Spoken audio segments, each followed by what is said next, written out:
நாளையில இருந்து இவளையும் கடை வேலைக்கு சேர்த்துக்க வேண்டியதானே? முடியாது.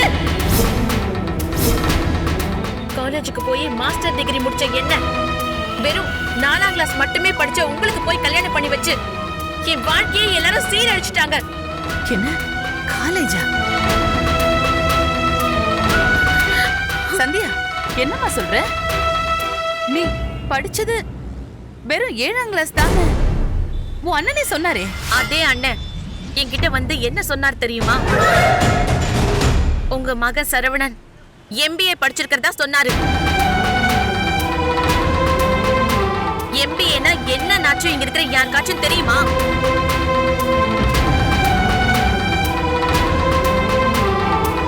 தெரியாது. அது ஒரு பெரிய படிப்பு. கல்யாணமாயி வீட்டுக்கு வந்ததும் இவரு பிசினஸ் பண்றாருன்னு தான் எல்லாரும் சொன்னீங்க. நானும் MBA படிச்சுட்டு சொந்த பிசினஸ் ஏதோ பண்றாருன்னு நினைச்சேன். ஆனா இப்பதான் தெரியுது இவருக்கு வெறும் ஜாங்கிரி மட்டும்தான் புழிய தெரியும்னு. இவர் ஒரு சமையல்காரர்னு சொல்லியிருந்தா இந்த கல்யாணத்துக்கே நான் ஒத்துக்கிட்டு இருந்திருக்க மாட்டேன்.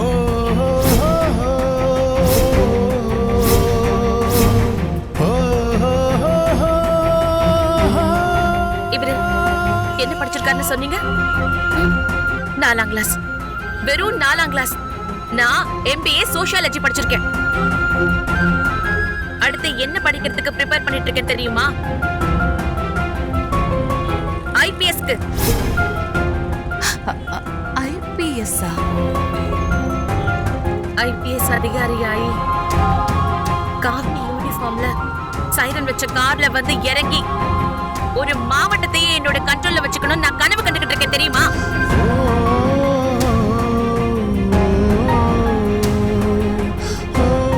இது என்னோட கனவு மட்டும் இல்ல. நான் IPS அதிகாரி ஆகணுங்கிறது எங்க அப்பாவோட கனவு. அந்த கனவை இன்னைக்கு எல்லாருமே சேர்ந்து சுக்கு நூறா உடைச்சிட்டீங்க.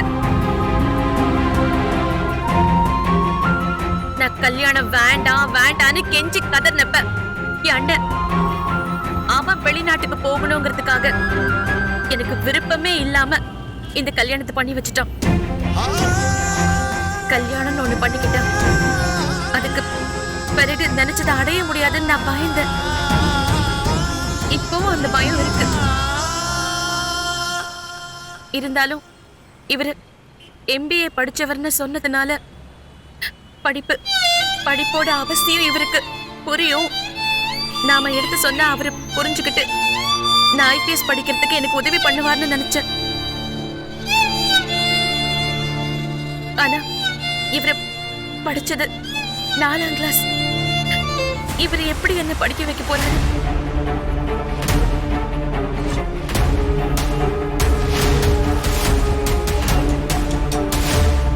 இத பார் சந்தியா, நீ சொல்ற ஒவ்வொரு வார்த்தையும் என் உச்சன் தலையில ஆணி இறக்குற மாதிரி இருக்கு. நான் தெளிவா நேர்மையா என் பையன் 4ஆம் கிளாஸ் தான் படிச்சிருக்கான், படிக்காத பொண்ணுதான் வேணும்னு சொல்லிதான் நான் பொண்ணே கேட்டேன். ஆனா உங்க அண்ணன் அவர் அவசரத்துக்காக பச்சையா பொய் சொல்லி ஏமாத்திருக்காரு. இதுல ஏமாந்தது நீ இல்ல, நாங்க.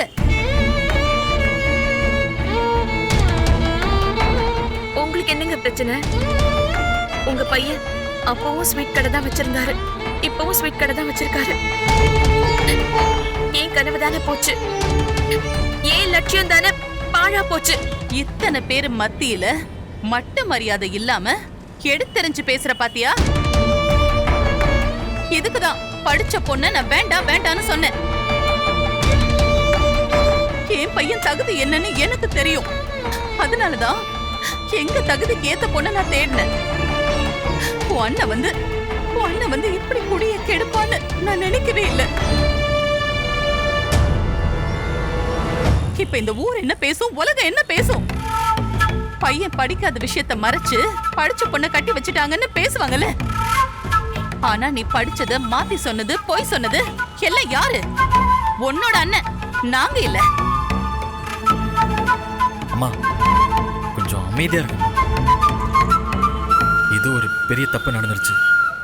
அத பேசி பேசி பெருசாக்க ஏங்க நீங்களும் கொஞ்சம் அமைதியா இருங்க.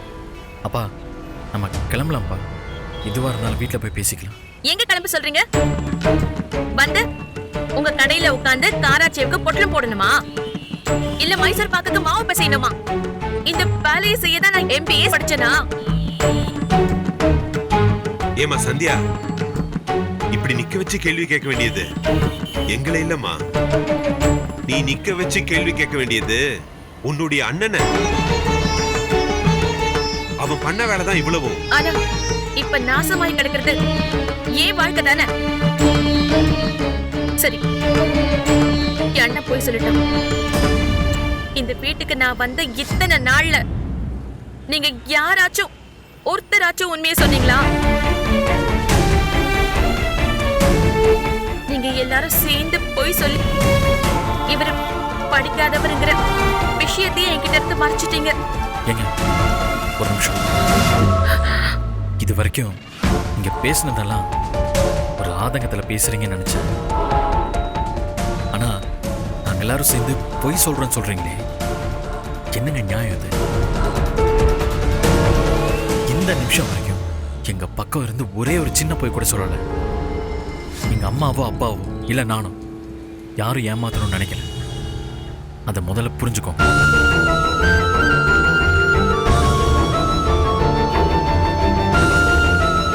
இவ்ளோ பெரிய பொய்ய சொல்லி கல்யாணம் பண்ணி கொடுக்கறோமே, நாளைக்கு உண்மை தெரிஞ்சா பொண்ணு வாழ்க்கை என்ன ஆகும்னு கொஞ்சம் கூட கவலை உங்க அண்ணனுக்கு இல்ல. அப்படிப்பட்ட குடும்பத்துல பிறந்துட்டு எங்க குடும்பத்தை நீ தப்பு சொல்றியா? உன் அம்மாவும் அப்பாவும் இதைத்தான் சொல்லி கொடுத்து வளர்த்துருக்காங்களா? போ, போய் உங்க அண்ணன் முன்னாடி நின்னு கேளு. கண்ணத்துல 4 ஆறு அரை மண்ண வாரி தூவு. ஏன் செருப்பால கூட அடி. இல்லன்னா சொல்லு, நானும் வந்து மூஞ்சிலேயே காரி துப்பிட்டு வரேன். எங்க கிட்ட பேசுற வேலை வச்சுக்காத. போய் தென்காசியில கேட்டு பாரு. சிவகாமியோட குடும்பம்னா இன்னைக்கும் நேர்மைக்கு பேர் போன குடும்பம். பொய் சொல்றது கொலை செய்யறதுக்கு சமம்னு நினைக்கிறவனா? நான் பொய் சொல்லிட்டேனா? எவ்வளவு நெஞ்சு எழுத்து இருந்தா என்கிட்டயே இப்படி திமிரா பேசுவ?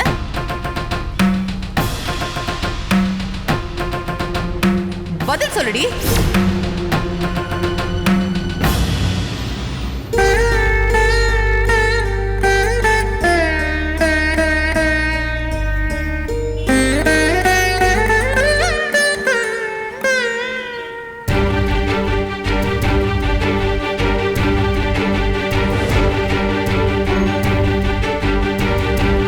சரவணன் படிச்சவரா இருப்பாரு, என் கனவை புரிஞ்சுப்பாருன்னு எவ்வளவோ நம்பினேன்.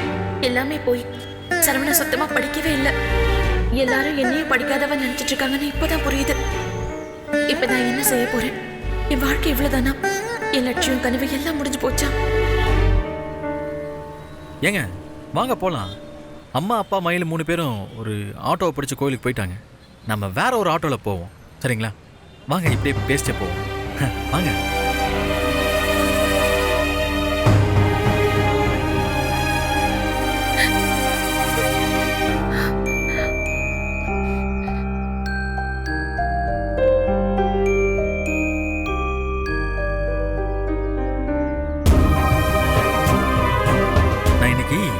ரொம்ப சந்தோஷமா இருக்குங்க. ஏன் தெரியுமா?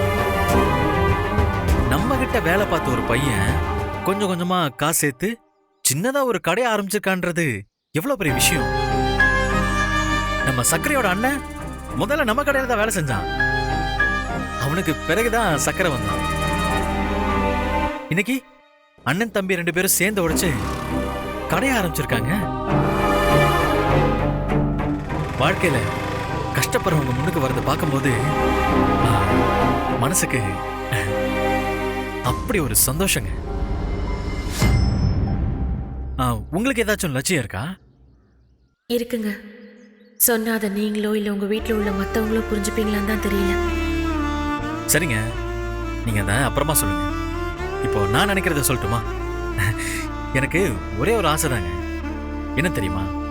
நம்ம சிவகாமி இனிப்பகம் கடையை இந்த தென்காசி ஜில்லா ஃபுல்லா ஊருக்கு ஒரு கடை ஆரம்பிக்கணும். எங்க திரும்பினாலும் நம்ம கடை தாங்க இருக்கணும். நம்ம 2 பேரும் ஜோடியா கார்ல போய் இறங்கி ஒவ்வொரு கடையா பார்த்துட்டு வரணும். அப்புறம் இன்னொரு ஆசை கூட இருக்கு. சொல்லவா? இந்த டிவி விளம்பரத்துலலாம் முதலாளிங்களே வந்து அவங்க கடை பொருளெல்லாம் வாங்க சொல்லி நடிப்பாங்கல்ல, அந்த மாதிரி நம்ம சிவகாமி இனிப்பகம் கடைக்கு நம்ம 2 பேரும் ஜோடியா விளம்பரம் நடிக்கணும். லோக்கல் கேபிள் டிவில இருந்து நம்ம விஜய் டிவி வரைக்கும் நம்ம விளம்பரம் ஓடணும். எப்படி? நல்லா இருக்குங்களா? அப்பதானே நம்ம பிரபலமா முடியும். அப்படி மட்டும் நடந்தா செமையா நல்லா மாசா கெத்தா இருக்கும்ல. கண்டிப்பா நடக்குங்க. அப்படி நடக்கணும்னா ஒண்ணே ஒண்ணு, நீங்க என் பொறுப்புல பாதி எடுத்துக்கணும். அடிக்கடி கடைக்கு வந்து உட்காருங்க. கல்லாவை உங்க கண்ட்ரோல் எடுத்துக்கோங்க. கரண்டி எனக்கு, கல்லா உங்களுக்கு. எப்படி? சைரன் வச்ச கார்ல வந்து ஒரு மாவட்டத்தையே கண்ட்ரோல் பண்ற ஐபிஎஸ் வேலைக்கு கனவு காண்றவனா? ஆனா இன்னைக்கு இது எல்லாத்தையும் தாண்டி எனக்கு இன்னொரு ஆசை இருக்குங்க. அது என்னன்னா, நம்ம குடும்பம் எந்த காலத்திலையும் செதஞ்சிடக்கூடாது. இன்னும் 2 வருஷத்துல பார்வதி எப்படி கட்டி கொடுத்துருவேன். அதுல இருந்து 2 வருஷத்துல ஆதிக்கு ஒரு கல்யாணத்தை முடிச்சிட்டா வீட்டுக்கு மொத்தம் 3 மருமகள் ஆயிடுவீங்க. ஆளுக்கு ஒரு குழந்தைய பெத்தீங்கன்னா கூட 3 குழந்தை வந்துடும். தாத்தா, பாட்டி, சித்தப்பா, சித்தி, அத்தை, மாமான்னு வீடே சும்மா கலகலன்னு இருக்குங்க. எப்படிங்க என்னோட ஆசை?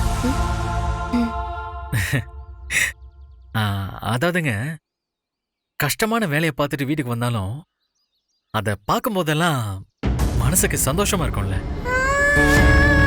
இதெல்லாம் இன்னும் நடக்கல. நடக்கும்போது எப்படி இருக்குன்னு நினைக்கும் போதெல்லாம் ஒரு மாதிரி சந்தோஷமா இருக்கு. இந்த கனவெல்லாம் நடக்கணும்னா அதுக்கு உங்களோட உதவி வேணும். நீங்க இன்னும் கொஞ்சம் உரிமையோட இந்த வீட்டோட மூத்த மருமகன்ற பொறுப்போட எல்லாத்தையும் எடுத்து பார்த்து செய்யணும். என்னங்க நான் சொல்றது உங்களுக்கு விளங்குதா?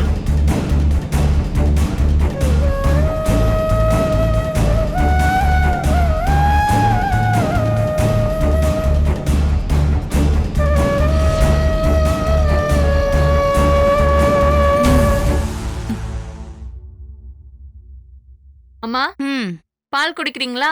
கேட்டீங்களே. எப்ப கேட்டேன், எப்ப கொண்டு வரேன்? நான் படுத்துட்டேன், நீயே குடிச்சிட்டு படு.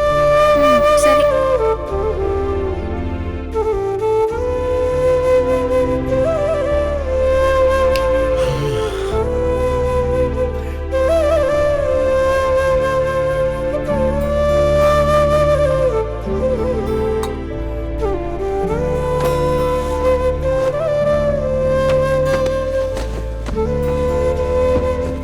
எனக்கு தூக்கமே வர மாட்டேங்குதுங்க. வீட்ல ஆதியும் பார்வதியும் ஒழுங்கா இருப்பாங்களா? அர்ச்சனா வீட்டை நல்லபடியா பாத்துக்குவாளாங்க?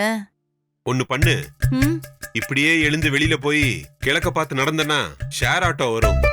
அதுல ஏறினா 5 நிமிஷத்துல கடையம் பஸ் ஸ்டாண்ட் வரும். போய் பஸ்ஸ பிடிச்சு வீடு வரைக்கும் போய் ஒரு 8 பார்த்துட்டு வந்துரு. நாங்களாச்சும் நிம்மதியா தூங்குறோம். நான் எவ்வளவு கவலையா சொல்றேன், உங்களுக்கு கிண்டலா இருக்கா?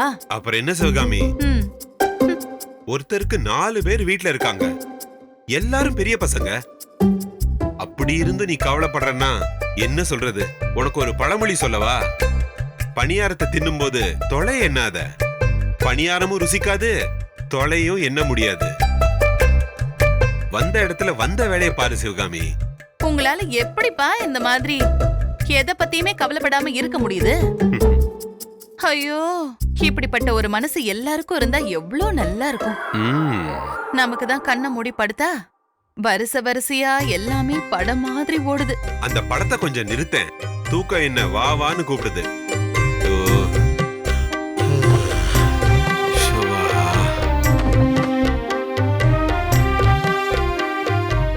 இவன் நம்ம இருக்கிற பக்கம் திரும்ப கூட மாட்டேங்கிறா. ரொம்ப டயர்டா இருப்பான்னு நினைக்கிறேன்.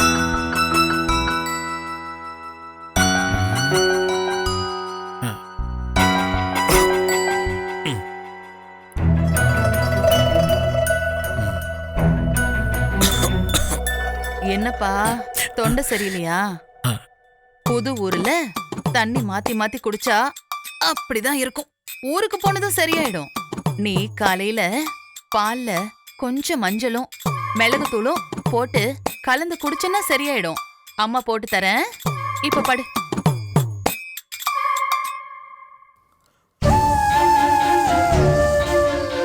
சந்தியாக்கு ஸ்வீட்டெல்லாம் செய்ய தெரியுமான்னு தெரியல. ஆனா அவளுக்கும் என் கைப்பக்குவத்தை கற்றுக் கொடுக்கணும். அப்பதான் வியாபாரத்தை பெருசாக்க முடியும்.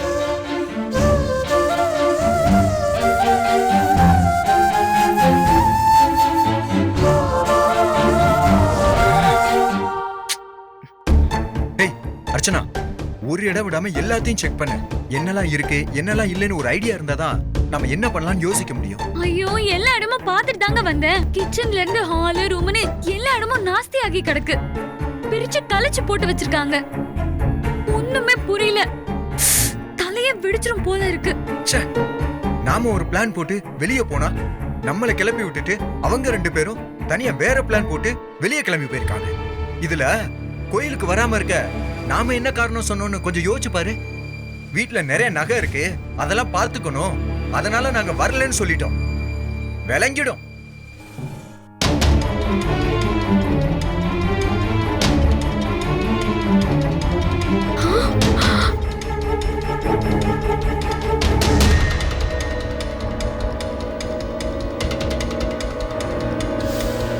அண்ணே, என்னடா வீடே இப்படி கிடக்குது? வாடா நல்லவனே, வா இங்க வா. நீதான் வீட்டை பத்திரமா பாத்துக்கிறவனா? உன்னை நம்பி ஒப்படைச்சிட்டு போனதுக்கு நல்லா வச்சு செஞ்சுட்டியேடா. இல்லண்ணே, சும்மா தான் அப்படியே வெளியே போயிட்டு வந்தேன். சும்மாவா? பட்ட பகல்ல வீட்டுல பூட்டை உடைச்சு உள்ள புகுந்து எவ்வளவு சாவாசமா திருடிட்டு போயிருக்கான். அது வரைக்கும் நீ எதை கிழிக்க போன? சொல்றா, சொல்லு.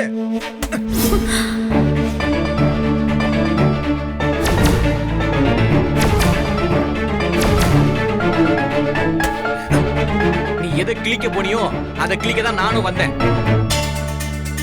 ஆதி, என்ன சொல்ற? ஆமா, நீங்க எந்த சினிமா தியேட்டர்ல சாமி கும்பிட்டீங்களோ அதே தியேட்டர்ல தான் பின் வரிசையில இருந்து நானும் சாமி கும்பிட்டேன்.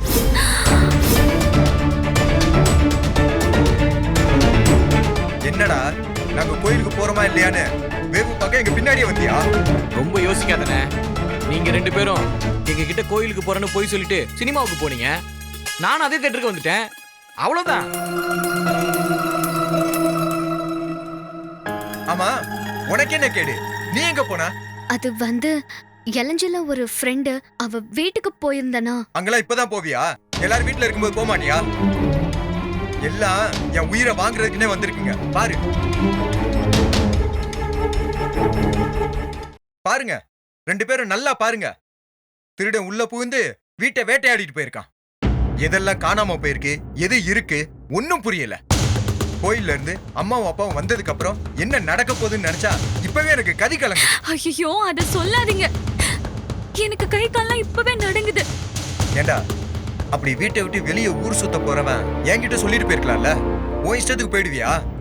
ஏன் நீங்க 2 பேரும் தான் என்கிட்ட போய் சொல்லிட்டு சினிமாவுக்கு போனீங்க, அது மட்டும் சரியா? என்னடா பிளாக்மெயில் பண்றியா? நிப்பாட்டுங்க, ஒரு நிமிஷம் நான் சொல்றது கேளுங்க. இப்ப நம்ம எல்லாருக்குமே தான் பிரச்சனை. ஒருத்தர் மேல ஒருத்தர் குறை சொல்லிட்டு இருக்கிறதுல எந்த யூஸுமே இல்ல. இப்ப ஆக வேண்டியது என்னன்னு பார்க்கலாம். ஆமா அண்ணி, எனக்கும் அதான் தோணுது. முதல்ல ஒவ்வொரு ரூமா செக் பண்ணி கலைஞ்சு கிடக்குற எல்லாத்தையும் சரி பண்ணுவோம். அப்படி தேடும் போதே ஏதாச்சும் காணாம போன மாதிரி இருந்தா அதை நோட் பண்ணி வச்சுக்கிட்டு அதே போல புதுசு வாங்கி அதே இடத்துல வச்சிடணும். எது எது காணாம போயிருக்குன்னு நமக்கு எப்படி தெரியும்? குத்துமதிப்பா பார்க்க வேண்டியதான், வேற வழி இல்லங்க. அப்படி பார்த்தோம்னா வாசகதோட பூட்டு தாப்பால் தான் முதல்ல உடைஞ்சு கிடக்குது. அதைத்தான் முதல்ல மாத்தணும். ஆதி, அப்ப நீ ஒண்ணு பண்ணு, பக்கத்துல இருக்க ஹார்ட்வேர் கடைக்கு போய் இதே போல போட்டு சாவி எல்லாத்தையும் வாங்கிட்டு வந்து மாட்டிடு. பார்வதி, நீ என் கூட வா, நம்ம எல்லா ரூமையும் செக் பண்ணுவோம். எங்க நீங்க ஹால் ஏரியாவை பாத்துக்கோங்க. எல்லாத்தை விட முக்கியமான விஷயம், இது வெளியே யாருக்கும் தெரியக்கூடாது. தெரிஞ்ச நமக்கு தான் ஆபத்து. அது மட்டும் மறந்துடாதீங்க. சரி, நீங்க போங்க. வா வா வா.